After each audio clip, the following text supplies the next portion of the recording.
Ini kan juga Menteri Pertanian, Ya, kemudian Kapolri, kemudian Ketua Komisi 4 juga menggelar panen raya jagung begitu ya. Sejauh mana sih Bu sebetulnya Komisi 4 memfasilitasi mungkin capaian swasembada jagung ini?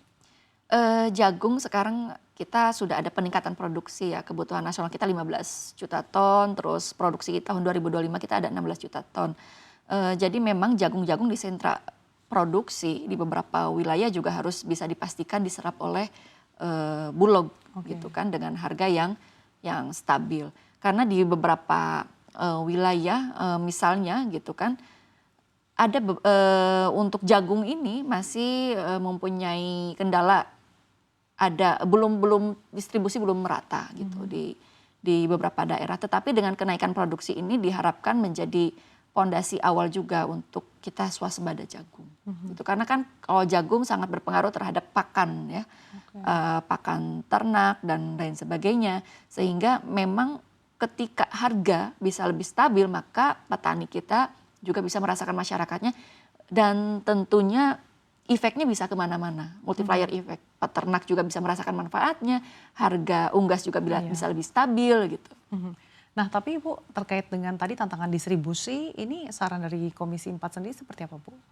Bulog harus aktif, jangan hanya di kantor tetapi membangun gudang-gudang di sentra-sentra produksi. Oke. Jadi langsung turun ke petani gitu Mhm. kan, petani bisa dengan mudah diserap hasil panennya dengan harga yang sudah ditentukan. Kalau Mhm. sekarang kan Bulog menyerap dengan any quality gitu Ya. kan, kualitas apapun diserap. Tetapi yang harus diperhatikan oleh oleh pemerintah adalah any quality itu juga jangan dilepas begitu saja, tetapi harus dikawal juga dari awal sampai akhir. Bagaimana kita menghadapi supaya tidak adanya penyusutan, terus kadar airnya bagus, terus juga terhindar menghadapi hama, ancaman hama dan lain sebagainya. Sehingga ketika Bulog pun harus menyerap any quality, kualitasnya juga tetap bagus Iya. gitu. Mhm. Tidak ada kualitasnya yang sangat di bawah standar. Gitu. Mhm. Jadi secara penyerapan aman, cadangan aman, dan konsumsi juga aman. Betul.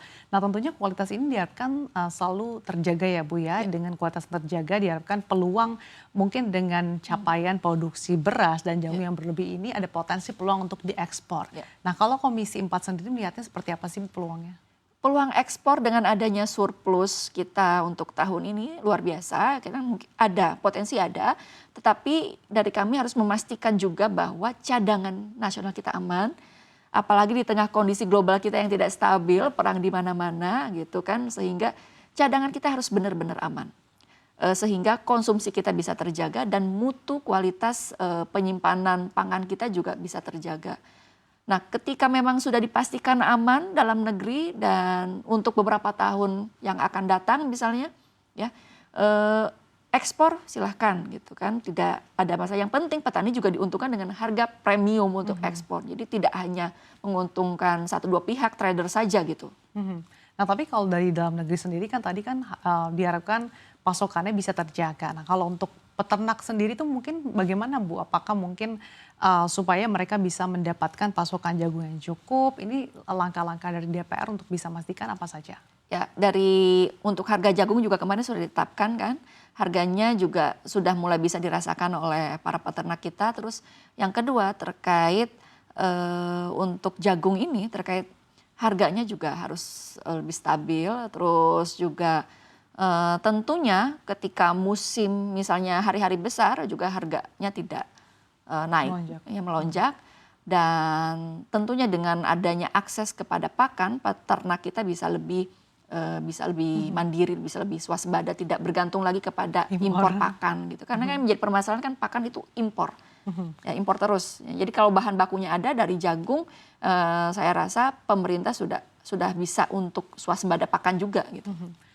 Selain untuk memastikan bahwa ketersediaan pangan ini betul-betul dalam kondisi yang cukup dalam jangka panjang, tapi manfaat untuk petaninya langsung sendiri sebetulnya seperti apa sih Bu ketika ada narasi Indonesia mencapai swasembada pangan ini? Ya, yang pasti yang pertama kan dari sisi yang namanya peningkatan produksi pasti dikawal dari awal bagaimana input ya, input pembiayaan produksi petani bisa lebih turun gitu dengan adanya subsidi pupuk dan bisa langsung kepada petani sehingga petani bisa mudah dari sisi akses.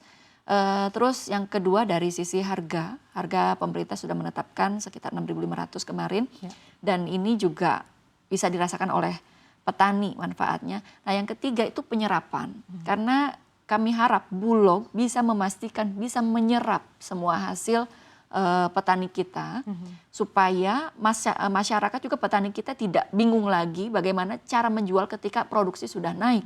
Gitu. Jadi pemerintah off-takernya gitu ya? Ya off-takernya, sebagai off-takernya. Jadi Bulog juga harus memastikan hadir di sentra-sentra produksi supaya petani, kan Indonesia luas,